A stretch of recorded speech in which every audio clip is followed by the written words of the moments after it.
dia a todos, a todas e a todos. Eu sou o Luiz Eduardo, esse é o programa Diálogo, canal Todos. Estamos aqui para conversar com a professora Carla de Moura.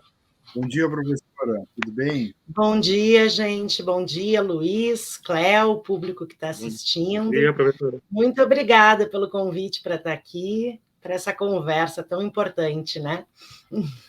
E com Cléo também. Bom dia, Cléo. Bom dia, Luiz.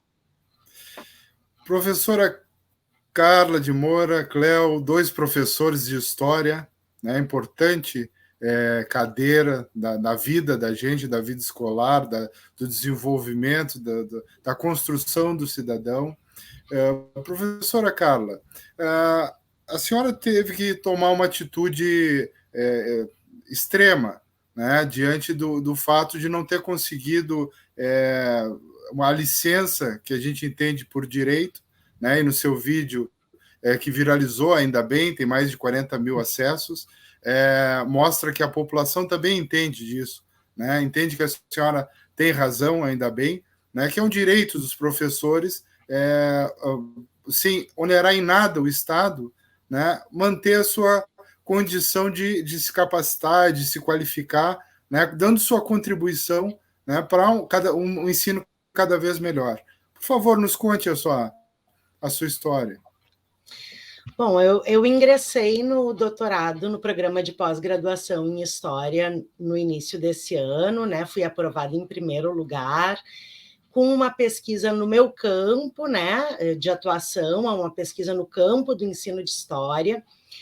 E aí, num primeiro momento, a gente recebeu a notícia terrível, né, mas que é importante de salientar aqui, que embora o programa de pós-graduação em História da URGS seja assim, um programa de excelência, né, com avaliação 6 na CAPES e tudo mais, por conta dos cortes do governo federal, no início do ano não havia bolsa nem para o primeiro lugar do doutorado, assim, dizendo assim que isso assim é uma aberração se a gente for pensar que há um tempo atrás, assim, grande parte das pessoas que ingressavam nesse doutorado tinham a bolsa para fazer, né? Então, num primeiro momento, ainda em maio desse ano, a minha tentativa foi de tirar uma licença qualificação profissional.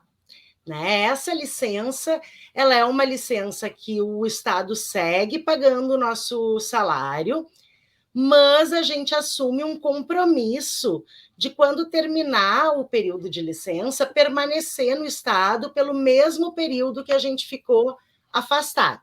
Né?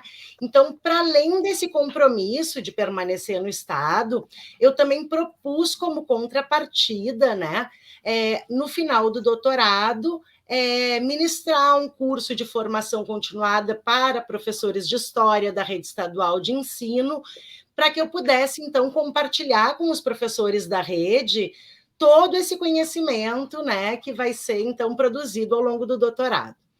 Depois de 2 meses e meio de aguardo, né, dessa resposta da licença qualificação profissional, no meio desse período eu tive, assim, 2 professoras designadas para minha substituição nas escolas que eu atuo. Essas professoras ficaram 15 dias à disposição das escolas, nós chegamos a nos reunir, conversar sobre a escola, sobre a turma, os conteúdos, os projetos de história, e aí, depois desses 15 dias à disposição das escolas, elas foram simplesmente remanejadas para outras escolas, sem maiores explicações, nem para mim, nem para elas e nem para as escolas, tá? Também eu cheguei a indicar 5 professores inscritos para contrato emergencial, que foram meus colegas no mestrado profissional em ensino de história, altamente capacitados e com disponibilidade de assumir imediatamente. E, para além disso, no contrato emergencial, assim, para a história em Porto Alegre, nós temos 419 professores inscritos. O Estado me negou essa licença alegando falta de recursos humanos, tá? Então, assim, num primeiro momento, assim, a sensação que eu tive era que o Estado tinha se expressado mal, que não se tratava de falta de recursos humanos, mas de dinheiro para pagar, além do meu salário, em licença, mais um professor para me substituir. Nesse meio tempo, eu recebi a notícia de que sairia a bolsa, né? Eu acho importante de dizer que a bolsa de doutorado, ela é cerca de R$900 a mais do que o meu salário, tá? Que o salário dos professores, como todo mundo sabe, é uma vergonha. Aqui no estado, talvez seja um dos piores do Brasil. Nós estamos há 7 anos sem nenhum tipo de aumento, nenhum tipo de nem reajuste de inflação, nem nada. Então, assim, é super importante de dizer assim que é vergonhosa a situação do salário dos professores, né? Então, eu recebendo a bolsa, eu pensei, bom, agora eu vou pedir, então, a LI, que é a licença para tratar de interesse particular, uma licença que não onera o Estado em absolutamente nada, então eu não vi, assim, nenhuma razão, nenhum motivo razoável, plausível, para ter essa licença negada. Depois de mais um mês, e quase um mês e meio, né, de processo administrativo, eu recebo a mesma resposta, então, de que a licença não seria dada por falta de recursos humanos. Todo esse processo foi acompanhado, né, pelo jurídico do CEPERS, né, pelo escritório Bucharque Pinheiro Machado. Então, todas as orientações que eu precisava, as dúvidas, né, eu estava sempre em contato. E aí, quando a minha segunda licença foi negada, a gente, então, tentou entrar com uma liminar de urgência, visto que, como para eu poder receber a bolsa, eu tenho que estar em dedicação exclusiva, eu não poderia estar dando aula para receber a bolsa, né? Então, essa teria que ser uma decisão tomada rapidamente, né? Senão, quer dizer, eu fico, de fato, forçada a me exonerar, não haveria nenhum tipo de outra possibilidade. Pois não é que a gente perdeu, então, na justiça, e aí perdeu na justiça de uma forma absurda, porque, quer dizer, a justiça, o juiz entendeu que a concessão da licença é um ato discricionário, que de fato é, né? Então, quer dizer, depende da vontade política de quem está governador considerar que é conveniente, oportuno, conceder uma licença para que um professor possa se qualificar, né? E aí, então, o juiz simplesmente alegou isso. Ato discricionário, deu um tempo para a administração se manifestar. A administração, o governo Eduardo Leite, Secretaria de Educação, disseram que não tinha recursos humanos, como já haviam alegado nos 2 processos anteriores. O juiz, por sua vez, não pediu que ele comprovasse nada, né? Sendo que a gente tá dizendo, olha, designaram 2 professores, olha, indiquei 5 professores, olha, são 419 inscritos para contrato emergencial, né? Então, quer dizer, o juiz se deu por satisfeito com o Estado alegando simplesmente sem comprovar, sem fundamentar, sem justificar que não tinha RH, então eu perdi na justiça. E aí não me restou outra alternativa a não ser a exoneração. E eu acho importante de dizer assim, que eu fiz especialização e mestrado sempre trabalhando, tá, gente? Sempre ministrando aula e tudo mais. Só que o doutorado, além de ter uma exigência acadêmica muito maior, assim, né? Existe todo a gente tem que participar de evento, publicar artigo, tem que aprender outra língua, enfim. São uma série de exigências que na especialização e no mestrado é mais tranquilo. A gente não está num regime normal de trabalho nesse período de pandemia e pós-pandemia, tá? Então, nesse momento, assim, embora haja todo um discurso dizendo que o professor recebeu sem trabalhar, né, que não queria saber de voltar presencialmente, porque queria ficar em casa só recebendo e não trabalhando, isso, gente, é uma produção de discurso que é uma mentira, é um equívoco, assim, gigantesco para qualquer professor que vocês perguntarem qual a situação, vai dizer que está trabalhando muito mais do que trabalharia antes da pandemia, tá? Porque a gente atende, durante a pandemia no remoto, a gente atendia alunos de manhã, de tarde, de noite, final de semana, feriado, familiares também, porque a gente sabia que às vezes essa família tinha um celular, né? E a mãe e o pai saíam para trabalhar e precisavam levar, e que daqui a pouco aquele era o único horário que poderiam acessar o professor, né? Depois, com o retorno presencial, a gente passou a atender presencialmente, de forma remota pelo Google Classroom, fazer atividades impressas para entregar na escola para alguns alunos que não poderiam retornar presencialmente, nem tinham condições de acompanhar no remoto.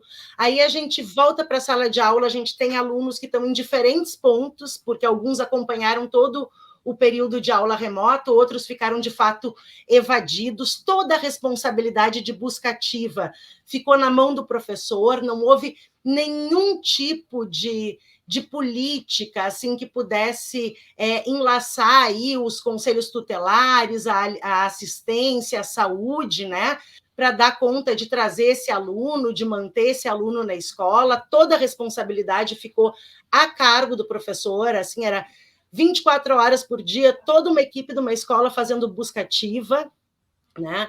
Então, assim, não é um regime normal de trabalho, não seria possível de forma alguma eu estar trabalhando, estar fazendo o doutorado e manter a qualidade tanto em um âmbito como no outro, assim. Então, assim, seria, se eu tentasse, vamos dizer assim, manter as duas coisas ao mesmo tempo, o que aconteceria, com a menor sombra de dúvida, seria perda de qualidade, tanto na minha tese quanto no meu trabalho como professora.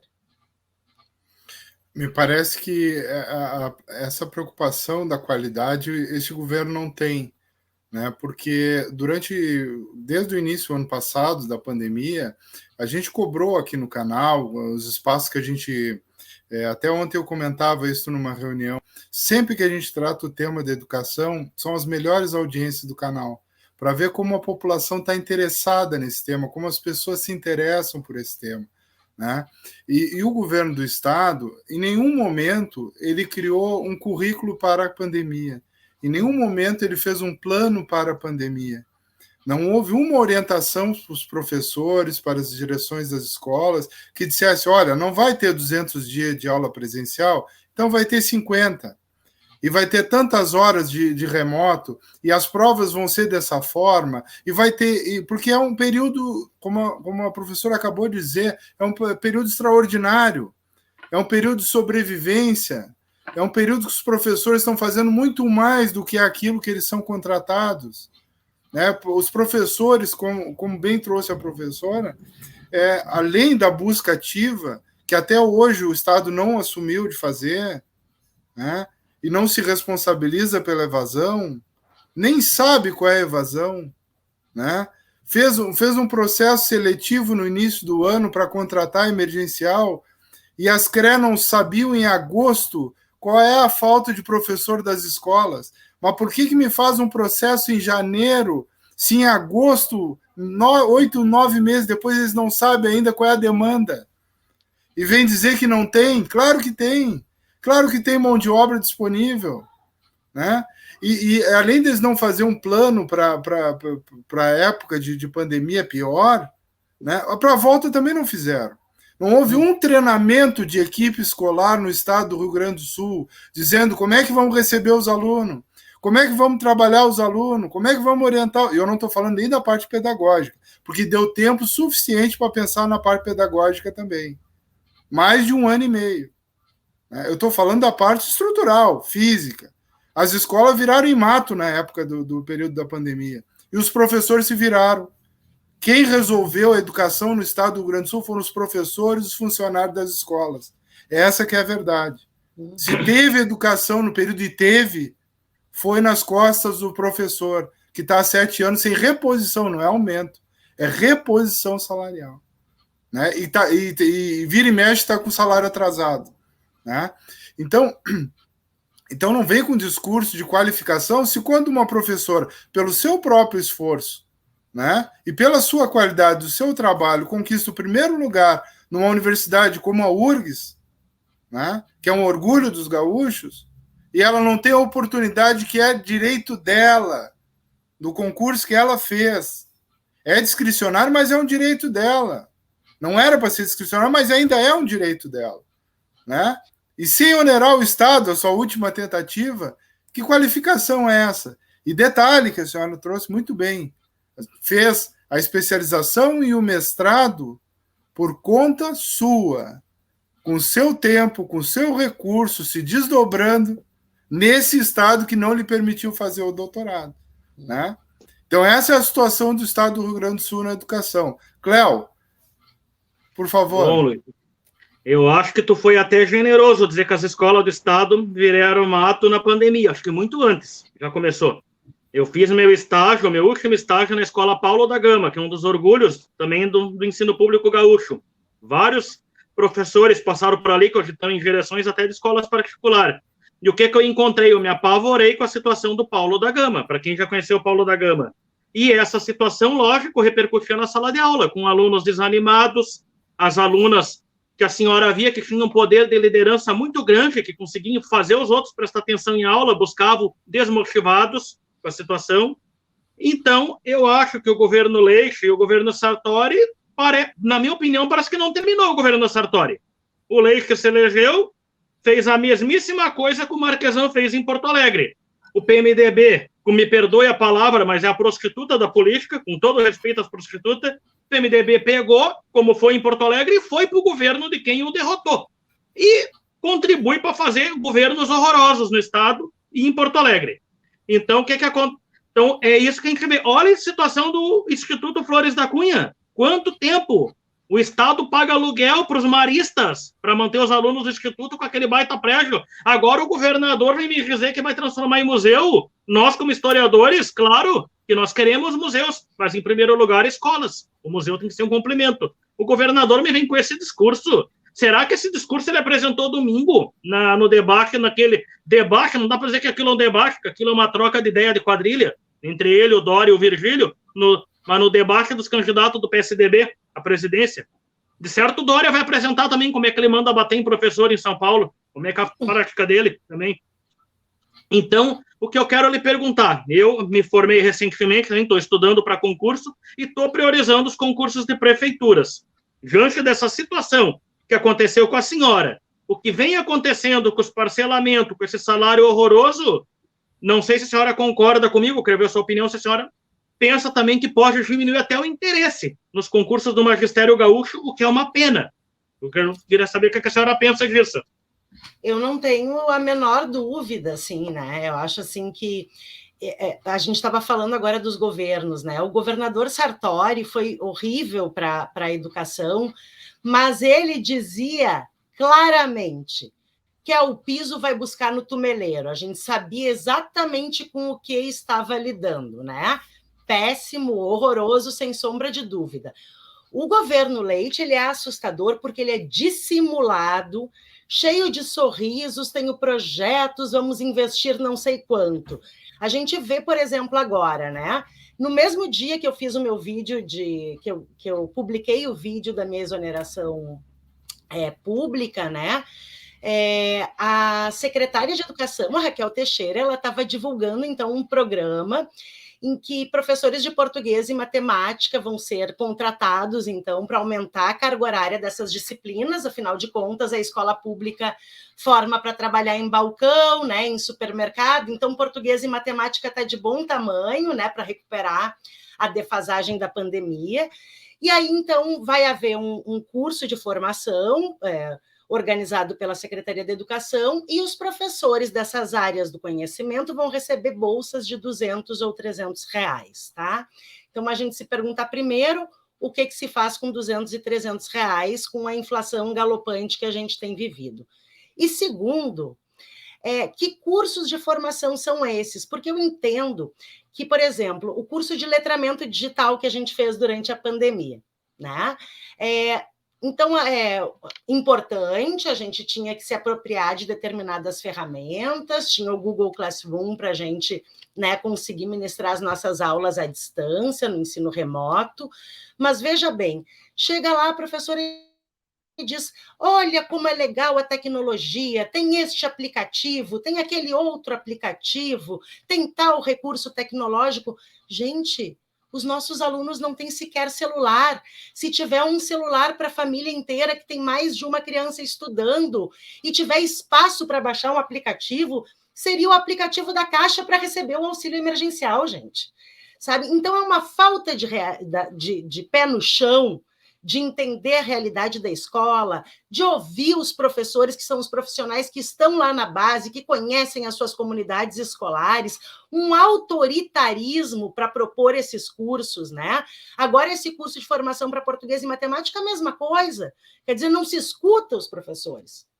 É um governo que simplesmente acha que os professores não têm nada para dizer e para contribuir.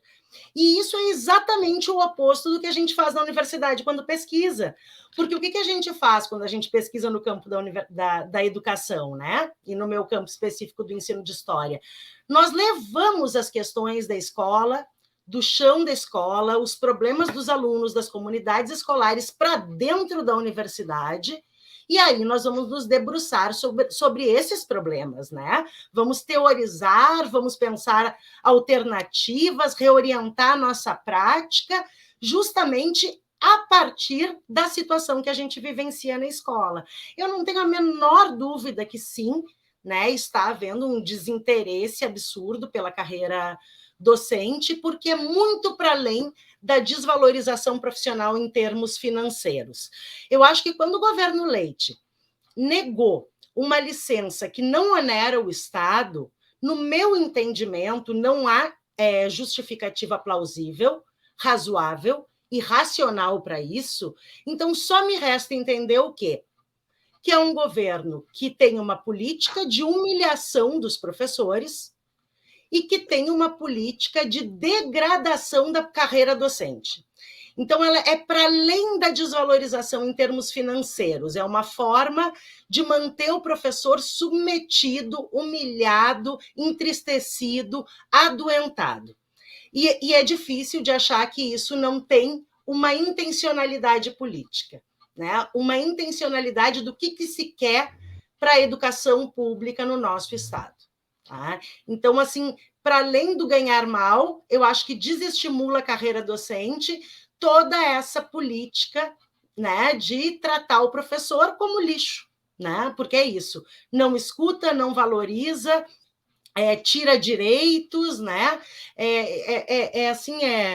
É um absurdo o que a gente tem vivido. Assim, a gente olha para as colegas e para os colegas em sala de aula e sabe o quanto que está difícil ser professor.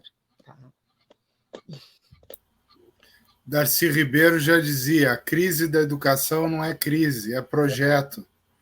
Nada mais atual do que isso, né? E o governador ele é mais educado que o presidente, mas a política educacional, a política econômica é a mesma, gente. Exato. É a mesma, as falácias são as mesmas. Ele só é mais educado, ele é menos grosseiro, só isso, essa é a diferença. E quer ver a qualidade que a gente perde, que o Estado, a rede estadual perdeu, a escola Santa Luzia perdeu. As alunas fizeram vídeo, né?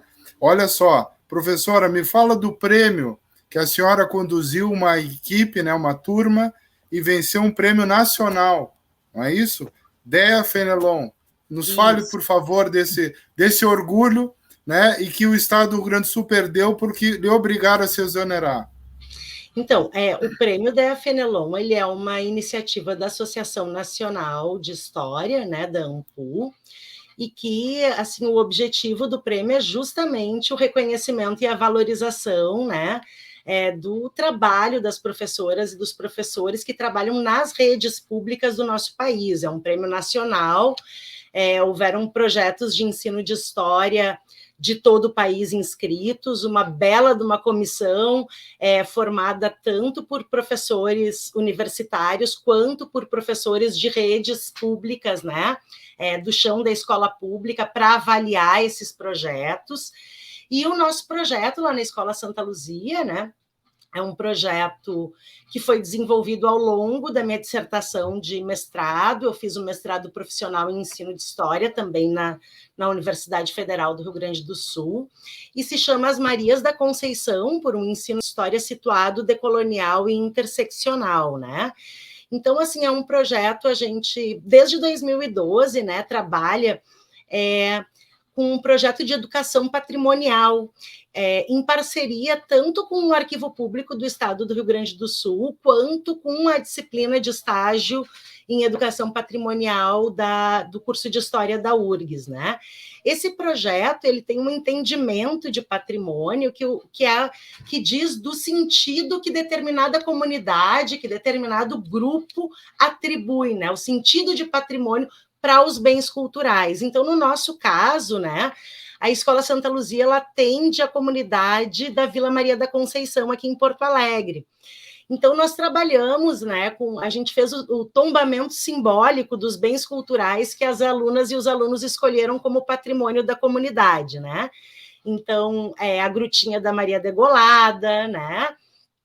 A Academia Samba Puro, a Pequena Casa da Criança, a Academia do Morro, que é um time de futebol de várzea, o Vermelhão, que é um campo de terra vermelha, que, para além da prática de esportes, também acontecem as festas comunitárias, a festa da consciência negra, Dia da Criança, Páscoa, Natal, né? E também as casas de religião de matriz africana lá da comunidade, né? Então, a gente fez o tombamento simbólico desses bens culturais e nós fazemos um processo de ensino de história que toma esses bens culturais como ponto de partida para estudar a história, né?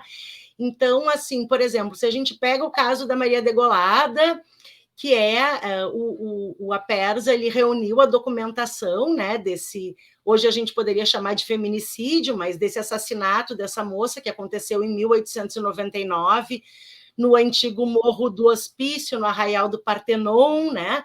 Então, nós vamos pegar o quê? Fontes primárias, nós vamos pegar o processo crime, matérias de jornal da época, o atestado de óbito, que foram documentos organizados pelo Arquivo Público, e vamos, então, nos debruçar sobre essa fonte primária, sobre esse conjunto de fontes primárias, né?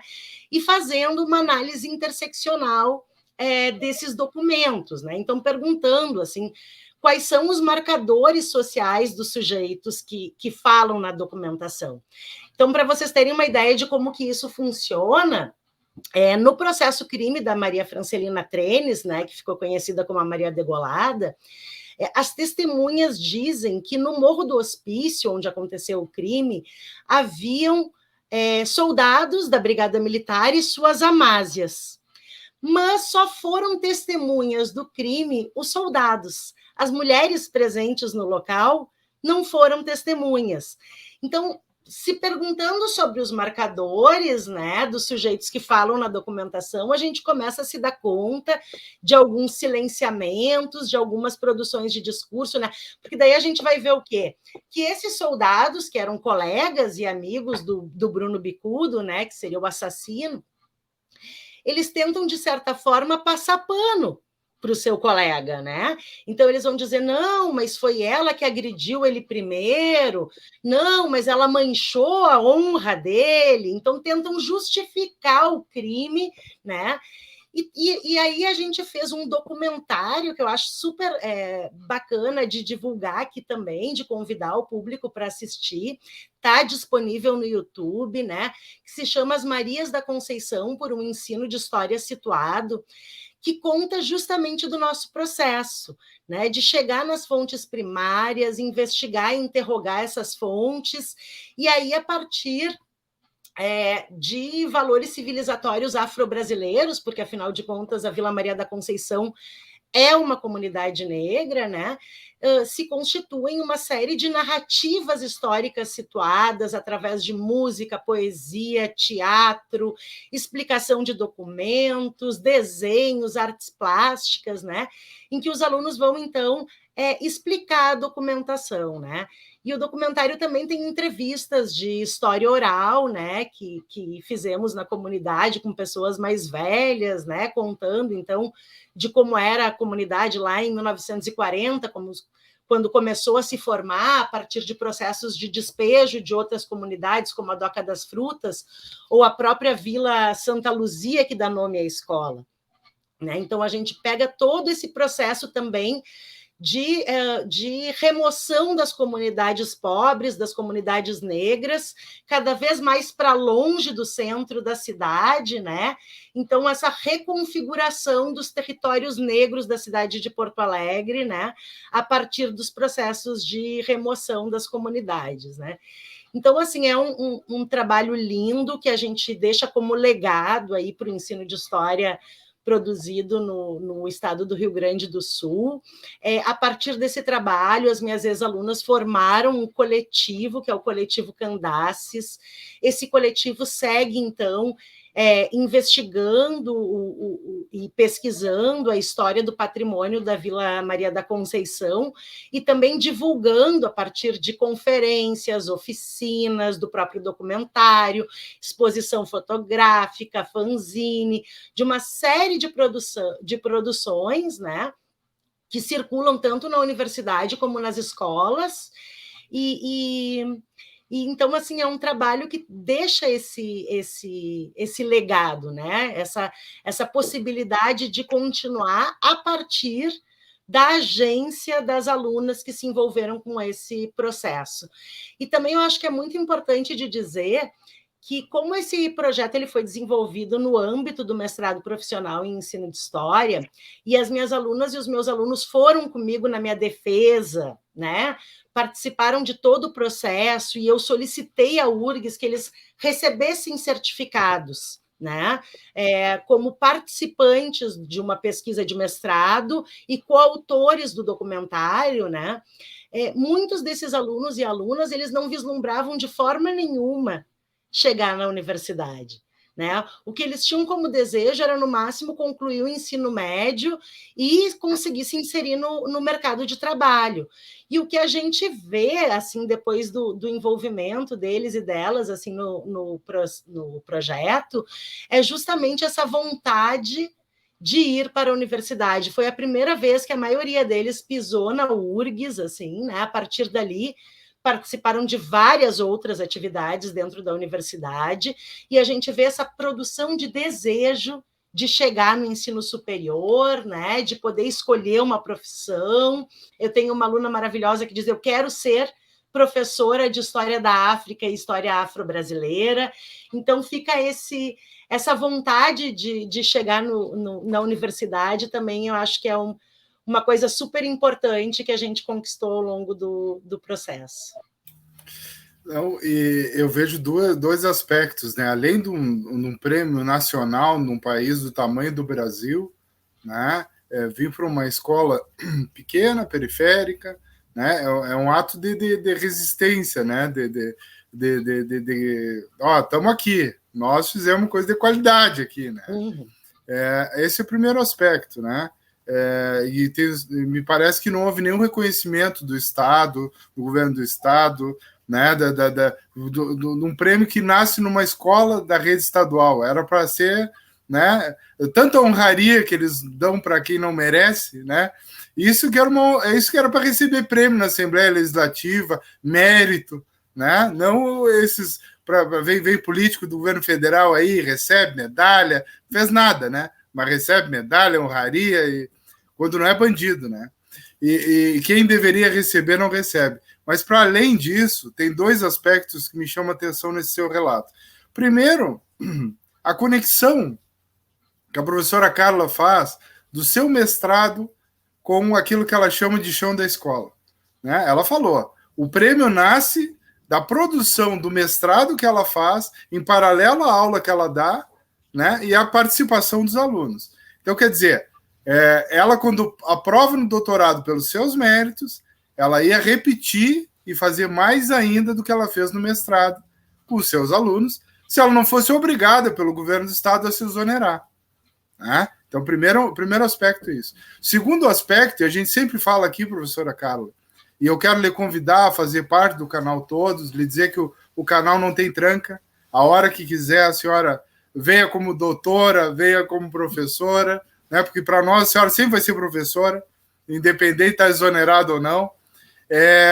De dizer que o canal está à disposição também para exibir o documentário. Se vocês acharem que isso é bacana, nós vamos ter o maior prazer em exibir e divulgar onde ele está hospedado também. ele dizia o seguinte, que a gente sempre conversa aqui, o Cléo é testemunha, é parceiro nessas conversas, outros professores do nosso canal também, que a gente precisa resgatar a vida comunitária no entorno das escolas, né? Porque na década de 80, 90 ali, a gente saía de uma ditadura que não permitia que as pessoas se reunissem e discutissem os seus problemas de forma livre. As escolas ali na saída da ditadura eram centros de reuniões. Era o lugar no bairro, na vila, na periferia, referência. Era o centro social da vila, né? A professora que vinha do outro bairro, de outra vila para dar aula, era a professora, né? Tinha um valor, era uma autoridade ali no território, né? E a escola era respeitada. O pai e a mãe lá na reunião discutiam os problemas que tinha no entorno, né? Queriam saber como é que estava acontecendo, como é que não estava, e as escolas eram muito mais prestigiadas, muito mais reconhecidas, muito mais cuidadas pela comunidade. E, sem dúvida nenhuma, os alunos tinham muito mais prazer em ir para a escola do que tem hoje, com toda a dificuldade que a gente tem, apesar da luta dos professores para fazer o ensino de qualidade, né, e para propiciar para eles o melhor nas condições que se tem, e a gente sabe que são bastante difíceis, né? Então, a gente precisa resgatar esse sentido comunitário no entorno das escolas. E me parece que esse é o outro aspecto do seu projeto que foi premiado, porque toda essa reconstrução da história do bairro e do entorno, do território, faz esse resgate comunitário. Eu tenho certeza que, além das alunas envolvidas no projeto, a comunidade também tem orgulho, né, desse projeto e dessa escola e do trabalho que a senhora desenvolveu e lamenta, sem dúvida nenhuma, a sua exoneração. Não, com certeza, assim, a gente lá, a Escola Santa Luzia, ela é uma escola, assim, que ela é bem pequenininha mesmo, ela é de ensino fundamental, tem uma turma de cada ano, assim, né, então, no turno da manhã é o Fundamental 2, do 6º ao 9º ano, e no turno da tarde, do 1º ao 5º ano, assim. Mas ela é uma escola em que os avós estudaram, os pais estudaram, os tios estudaram, assim. Então, tem, assim, essa presença da comunidade, essa questão da comunidade se sentir muito à vontade na escola, né? Então, por exemplo, no mês da consciência negra, por exemplo, né? Eu sempre digo assim, eu acho super importante convidar artistas, intelectuais negros para participarem do processo aí de ensino de história da África e afro-brasileira nas escolas. Mas eu ouvi demais de artistas e de intelectuais de que eles só são convidados em novembro, né? E no resto do ano, então, fica aquela coisa, aquele vácuo, né? Então, a gente lá na Santa Luzia, a gente procurou fazer o contrário. A gente convida pessoas de fora ao longo do ano, nos outros meses do ano. E o mês de novembro é um mês, sobretudo, de entrada da comunidade para dentro da escola, com toda o seu aporte cultural, né? Então, escola de samba, né? As casas de religião de matriz africana. A gente faz um movimento que é justamente da presença da comunidade dentro da escola, assim. E eu acho que esse é um esforço que a gente tem feito lá na Santa Luzia. A gente sabe que cada escola é uma realidade diferente. A Santa Luzia também ela é caracterizada por atender majoritariamente, assim, 90% da população é da mesma comunidade, né? Então, por exemplo, eu trabalho também no Duque de Caxias, que é uma escola mais central, mas daí ganha outras características porque a população, os alunos, vêm da Cruzeiro, vêm da Santa Teresa, vêm da Glória, vêm ali do entorno da Zenha, né? Então tu tem assim uma pluralidade muito maior de comunidades que compartilham o espaço escolar. A Santa Luzia ela acaba sendo uma escolinha bem comunitária, inclusive ela nasceu comunitária. Ela se tornou uma escola estadual depois, ela nasceu dentro de uma que era chamada Vila de Maloca, assim, pós-enchente de 41, né, que era a Vila Santa Luzia, e quando ela nasce, ela é uma escolinha organizada pela comunidade. né? Então, ela vai se tornar uma escola estadual depois, e eu acho que, de certa forma, a gente consegue, e aí, quando eu digo a gente, é porque eu não trabalho sozinha, né, gente? A gente tem uma equipe diretiva que apoia o meu trabalho, tem colegas comprometidos, assim, eu acho que é super importante, assim, de ressaltar o quanto que uma equipe, assim, coesa, com um projeto político-pedagógico, consegue fazer um trabalho tão responsável, comprometido, sério, né? E junto com uma comunidade escolar. Assim. Não há dúvida disso. Cléo. Bom, quando aconteceu o episódio com a professora Carla, eu comecei a pesquisar, e como ela disse, começou a aparecer situações, inclusive de gente que foi negado doutorado e nem precisava sair do Brasil. E aí, professor, um perfil que me chama a atenção, porque eu tenho um perfil parecido. Quando eu comecei a me aproximar da minha formação em História, a professora Carla, sua xará, Carla Xavier, me chamou e perguntou o que eu queria desenvolver, que a partir dos estágios obrigatórios eu tinha que desenvolver. Eu, para ela, primeiro, eu não quero fazer estágio em escola particular, que muitos colegas correram tudo para as escolas particulares. Um medo, parece de ir para a periferia, parecia na Idade Média, medo de sumir no horizonte. Eu não, eu quero ir para as escolas populares periféricas. E eu acho, professora Carla, que para ela que eu tenho, que não adianta eu vir aqui fazer um trabalho sobre o regime militar, sobre a era Vargas, sobre o período republicano, que muitos estão fazendo isso aí, está cansado. Eu quero explicar a lógica do Brasil através dos movimentos sociais, principalmente os movimentos comunitários. Que a gente conseguindo entender a lógica dos movimentos sociais, dos movimentos comunitários, a gente passa a entender, inclusive, a economia, que é uma coisa extremamente difícil. Quem não consegue entender economia, às vezes não tem essa lógica popular de entender pelo lado de quem sofre as mazelas do capitalismo. Então, eu pesquisei essa parte, fiz o meu trabalho de conclusão nessa linha e pesquiso hoje sobre formação de favelas e tal, para entender, então, a situação do país. Não adianta explicar como muitos querem explicar de cima para baixo. Acho que tem que ser o contrário, tem que começar de baixo, para entender a situação que nós estamos vivendo no Brasil hoje. Porque, como a senhora disse, que a maioria do povo negro vive afastado do centro, como é que surgiram as favelas no Rio de Janeiro? Não foi apenas os negros, a abolição, que fez surgir as favelas, foi uma série de fatores, mas esse contribuiu. Então, me chamou muita atenção pelo seu trabalho e outros depoimentos que apareceram no meio do caminho. Aí eu cheguei numa conclusão, não sei se eu estou certo.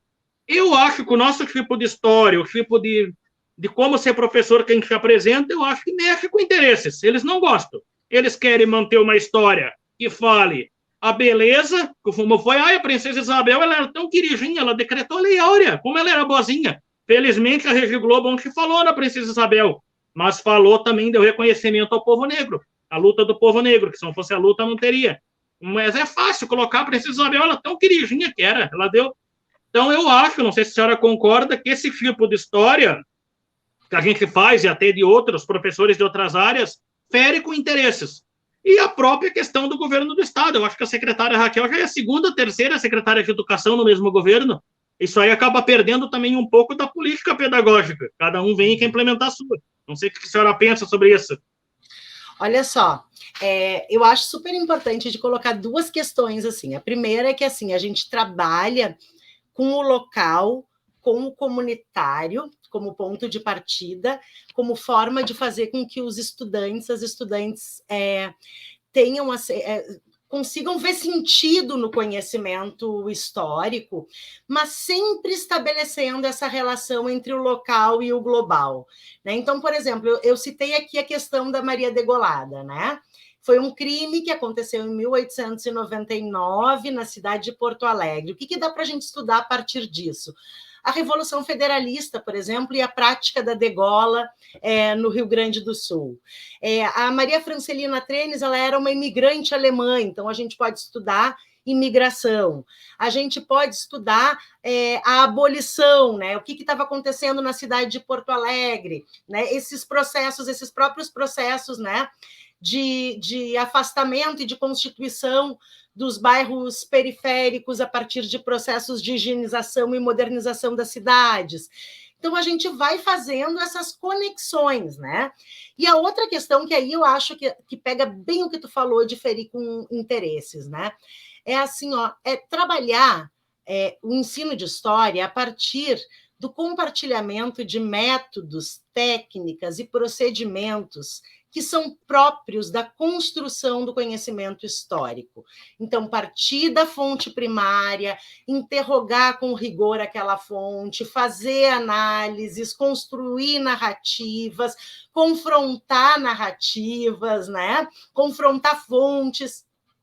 E por que eu estou dizendo que isso fere interesses, gente? Porque a gente está vivendo numa época bizarra em termos de fake news, né? E de revisionismo e negacionismo histórico. Então, aquele aluno que entende como é que se constrói o conhecimento histórico, não vai cair de pato, né, numa narrativa aí de que o Hitler era de esquerda, de que a Terra é plana, ou sabe-se lá é o quê, né? Porque vai se perguntar, mas a partir de que fontes? Mas quem é o historiador que fez essa pesquisa? Mas quais são os documentos envolvidos nessa tua narrativa? Porque vai saber como é que se constrói conhecimento histórico. E aí é que eu acho que aí a gente chega num ponto que é assim, ó, o ponto que mexe com interesses, né, e com relações de poder, que é o aspecto de que os alunos e as alunas de escola pública, para além do português e matemática, que a secretária acha tão importante, né, consigam ter uma visão crítica, conhecer os processos históricos que fizeram o país ser o que ele é, né, se questionar sobre as coisas, criticar, problematizar determinadas versões da história, e isso, sim, sem sombra de dúvida, incomoda. E isso, gente, é o que leva as pessoas a saberem quais são os seus direitos também e a lutar pelos seus direitos, né? Porque é justamente estar consciente, ter uma perspectiva crítica que possibilita, né, que tu te dê conta do emaranhado de relações de poder, de desigualdades, de injustiça que se vive, né? Então, eu acho que de fato tu tem toda a razão, assim, não é falta de intencionalidade, né? Não se quer, de fato, que os alunos conheçam como que o conhecimento histórico é produzido, que tenham uma visão crítica, que possam olhar para as relações sociais injustas que a gente vive e saber como é que isso se construiu, como chegamos até aqui, o que precisamos fazer para que não siga se repetindo eternamente, né? A senhora quer ver o exemplo que aconteceu comigo? Quando eu cheguei na Escola Paulo da Gama, a professora me passou o tema. Eu quero que tu trabalhe com eles a peste, eu não gosto de falar peste negra, para mim é peste bubônica, né? Uhum. Dentro do período feudal, tu já citou o período feudal, tá. Eu fiz uma lista, se eu quero que vocês me digam qual é o conteúdo que vocês mais gostam de história, se gostam e se não gostam. Maioria unânime, que me disse, eu não gosto, professor. Por quê? Porque não fala da gente, é uma coisa muito distante. Tá. Aí eu comecei a pegar, como é que eu vou desenvolver esse tema com esses alunos e cobrar uma avaliação? O que eu fiz? Eu disse, bom, eles têm dificuldade de acesso à internet, mas eles gostam de jogos eletrônicos, uma coisa que eu não domino, mas eles gostam. Eu propus um jogo para eles na avaliação, eles voltarem na Idade Média e fazer um relato do que eles viram sobre a peste bubônica e trazer. Eles são pesquisadores e vão trazer para o futuro. Igual essas viagens do cinema, vocês já viram? Já, senhor. Então, você, tá, senhor, mas nós não vamos se contaminar com a doença de que jeito? Se vocês não vão ser vistos, vocês estão viajando no tempo. Aí veio coisas muito interessantes. Teve um aluno que colocou para mim, professor, o senhor falou que os porcos comiam os dejetos, né? Sim. Mas será, professor, que esses porcos não viravam comida depois dessas pessoas e não traziam outras doenças além dessa peste? Olha, é uma coisa para nós pesquisar junto. Vamos pesquisar. Não parei para pensar nisso. É uma coisa que tu pode pesquisar e continuar esse debate com teus colegas. Então, a gente nota, deu uma sensação, e aí, através daquilo ali, eu consegui puxar com eles a questão da proteção ambiental, mostrar a estrutura das cidades, por que a pesca chegou também por uma cidade desestruturada, falta de serviços, e o importante, quantas vezes a liderança comunitária do Partenon da vila de vocês chegou no portão de vocês e a mãe e o pai mandou dizer que não estavam, que era para se esconder, que era um chato ou uma chata. Ah, senhor, pior que várias vezes agora eu vou dizer para minha mãe receber. Não, vocês recebam, porque o líder comunitário, ele não tem salário, ele está trabalhando pelo bem de vocês. Se vocês não valorizarem, não vai ter. E aí um fato me chamou a atenção, nem imaginava que nós ia viver. Nós estávamos livres de uma epidemia, de uma nova epidemia no mundo. Esse mesmo aluno me disse, eu acho que não, professor, porque assim como eles, nós somos seres humanos. com coração, pulmão, rim. A única coisa é que a medicina é mais evoluída, mas vai chegar uma hora ela não vai ter resposta com uma pandemia. E acabou acontecendo isso 2 anos antes. Então, é uma coisa que mostra, quando inclui eles, que eles gostam do assunto, eles vêm junto. Sem sombra de dúvida. Ouçam os alunos e ouçam os professores, né? Por Eu favor, acho que, assim, né? Aí é que a gente vê, assim, né, a necessidade, assim, da formação continuada de professores. Isso, assim, não é uma questão de direito do professor, da professora, é uma questão de direito da população de ter uma educação de qualidade, né? E isso é um impacto muito grande, né, do professor que estuda dentro das suas comunidades escolares, assim, não tem a menor dúvida disso.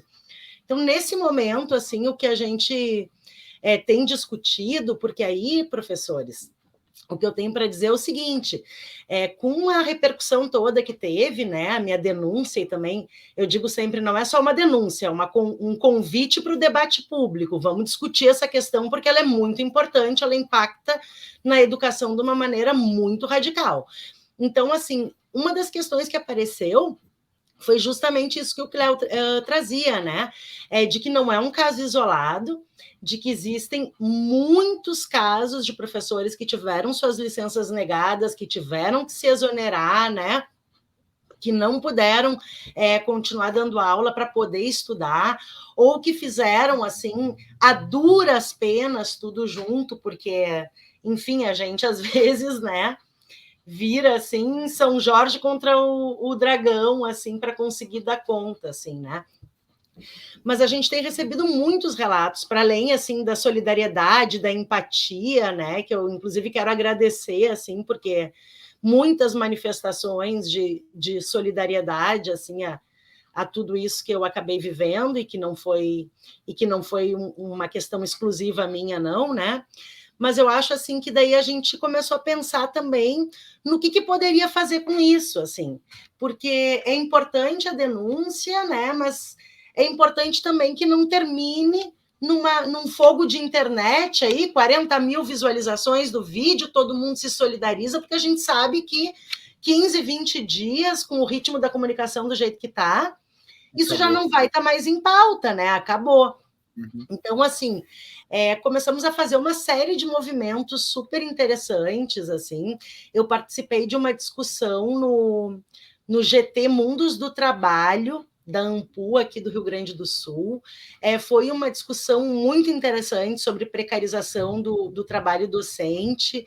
Nós já começamos a levantar algumas questões, assim, e organizamos um formulário, né? Porque a gente pensa que, ao contrário do que faz o governo, o mais importante num primeiro momento é ouvir o que os professores têm para dizer, ouvir os seus relatos, ouvir suas denúncias, ouvir as práticas exitosas que já foram desenvolvidas a partir da formação continuada, sobretudo no âmbito da pós-graduação, porque, como eu disse para vocês, é muito diferente a pesquisa que a gente faz na universidade e o cursinho de formação da SEDUC, né? Tem características completamente outras. E aí, então, organizamos esse formulário, assim, já tem mais de 100 professores já responderam o formulário, a gente vê ali uma série de repetições, né? Porque a ideia seria justamente discutir, primeiro fazer um levantamento muito sério, né? Mas discutir e se encaminhar para a escrita de um projeto de lei que torne a formação continuada de professores um direito e não mais um ato discricionário da administração pública, né? Não é possível que isso se mantenha dependente da vontade política de quem está no governo. Precisa ser um direito, e aí, assim, eu não estou dizendo com isso que determinado governo, em determinada situação, não pudesse negar uma licença para qualificação profissional. Mas o mínimo que a gente espera é que o governo tenha que fundamentar, tenha que justificar e tenha que comprovar o que está alegando para negar uma licença dessas. Né? Não pode ser assim, não tem RH, o juiz diz, não tem RH e fica tudo por isso mesmo. Não, me comprova que não tem RH, porque eu estou te dizendo... E tem que ter critérios. E tem que ter critérios transparentes, públicos, claros, iguais para todos, né? Exato. Que também é uma outra questão, porque se fica a cargo da administração, ela pode decidir assim, o professor que é mais meu amigo, mais submisso aqui, a coisa vai ganhar. O outro que fica questionando demais já não ganha. Quer dizer, fica absolutamente sem critério nenhum, né? Então, e contra a administração pública, como tem que ser a administração pública, né? Exato. Tem que ser transparente, tem que ser isonômica.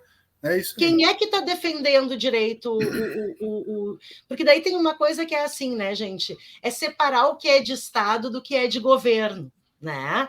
Então, assim, educação é de Estado. Pública, educação de é Estado. Formação de professores é interesse de Estado. E aí, quem é que está defendendo o interesse de Estado? Sou eu que estou lutando para me qualificar e para qualificar o trabalho de uma professora que trabalha na rede pública? Ou é o governador lá que decide, tira lá sabe-se lá de onde, que o importante é fazer uma escola modelo? Mas que escola modelo é essa? É para tirar uma fotografia, botar na rede social e usar na sua campanha presidencial de 2022? Afinal de contas, quem é que está defendendo o interesse faltando 3 meses. Faltando 3 meses para acabar o governo. Exato. Né? Então, assim, escola de papel.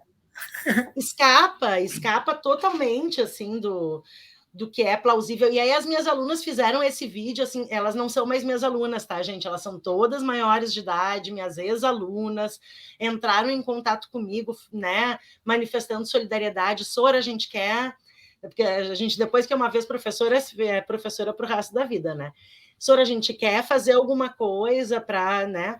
E aí fizeram um vídeo cobrando o governador. Eu não tenho a menor dúvida que o Eduardo Leite não vai se manifestar. E mesmo assim, eu quero ser essa pedra no sapato, junto com os outros professores que estão se manifestando, junto com as minhas ex-alunas da comunidade da Vila Maria da Conceição. Por que não vai se manifestar? Porque não tem o que dizer a respeito desse tema, gente. O que se pode dizer a respeito desse tema? Né? Então, é mais fácil ele... né, fingir demência ali, não abrir a boca para falar sobre o assunto, embora seja óbvio que tenha chegado até ele, 40 mil visualizações não são 20, né? Do que dizer qualquer coisa a respeito, porque não há o que dizer. Não tem como justificar uma barbaridade dessas. E até porque ele é o primeiro governador das lives, né? O governador que governa fazendo live, né? Então ele é um cara ligado na internet, né? Que presta atenção nas redes sociais. Então, se chegou no todo, chega no governador, né? Que tem muito mais estrutura do que nós, né? Não, acho que a gente precisa ser honesto. É o primeiro governo que desvaloriza o professor, a formação continuada de professor e tal? Não é. Com certeza, nós tivemos uma série de governos. Agora, é importante de dizer, tá, que não se diferencia de nenhum outro governo, né, que trata a educação, que trata a ciência dessa forma, que não tem a menor política pública séria para isso, né, que acha que só toda política pública acaba sendo medíocre, desconectada da realidade escolar, sem investimento real, né? Então, assim, só um investimento de propaganda, de fachada, de sorriso de internet, mas nada que seja de fato conectado com a realidade escolar, né? A partir do relato de professores e que de fato vai impactar na qualidade da educação, né? Não há dúvida disso, é um governo que enfrenta uma crise pandêmica que nenhum outro nos últimos 100 anos enfrentou, mas, por outro lado, fez escolhas, né? Fez escolhas de ficar no gabinete, de não sair a campo, de não ouvir a realidade, de não se buscar soluções ouvindo a população, né? Como a professora bem disse, a pandemia ela atacou de uma forma muito desigual, né? E seja na educação, seja na saúde, seja na segurança, seja na economia, e não adianta ficar no gabinete dando ordem e baixando decreto. Tu tem que ir atrás da realidade. As realidades são muito diferentes, né? E se não houve o clamor de gente que está defendendo a sua professora, a sua escola, a sua aula, e o professor que defende a sua qualificação, para que serve, então, ser gestor, né? Não serve para nada. Distribuir os recursos do fruto dos impostos no lombo do trabalhador, para isso não serve. Não é para isso que tu é eleito governador. Professora Carla, muito obrigado pela entrevista, muito obrigado pela sua presença, e lhe dizer que o debate que a senhora convida segue no Diálogos de hoje, 18 horas. Tá bem? Muito obrigado. Eu que agradeço. Ficamos à disposição. Muito obrigada. Obrigada por quem está assistindo. Cléo, foi um prazer te conhecer. Luiz, muito obrigada pelo espaço. E o importante é isso, que a gente siga nessa discussão, né? Eu acho que esse ano vai ser um ano, sobretudo, de escuta dos professores, de organização de um material, mas para o início do ano que vem, esse grupo de trabalho que vai escrever esse projeto de lei vai estar mais atuante na linha de frente, aí, de encaminhar essas questões. E aí eu convido todos a todas para participarem desse debate e dessa construção. Muito obrigada, gente. Oi, Luiz. Conte com o canal todos. Eu quero deixar um recado aqui, então, no final aqui, deixar um recado. A professora Carla puxou muitas questões importantes, como a questão da secretária se preocupar com a matemática e o português. A gente vem falando, né, isso, Luiz, aqui sistematicamente. É aquela velha educação tecnicista, que a ditadura militar, sim, implementou. Mas nós não podemos trair a história. Eu sei que mexe com mitos, com sentimentos, mas nós não podemos esquecer que o presidente Getúlio Vargas, no Estado Novo, foi quem começou a implementar essa prática tecnicista, a preparar esse caminho. O JK deu continuação, e a ditadura foi... Então, nós precisamos voltar a ter as escolas nas comunidades. Ali, a partir daquele momento, começou essas escolas em prédio, um andar em cima do outro, onde os alunos mal se vê, mal se conhecem, estilo presídio, como muitos dizem, então nós temos que mudar essa concepção.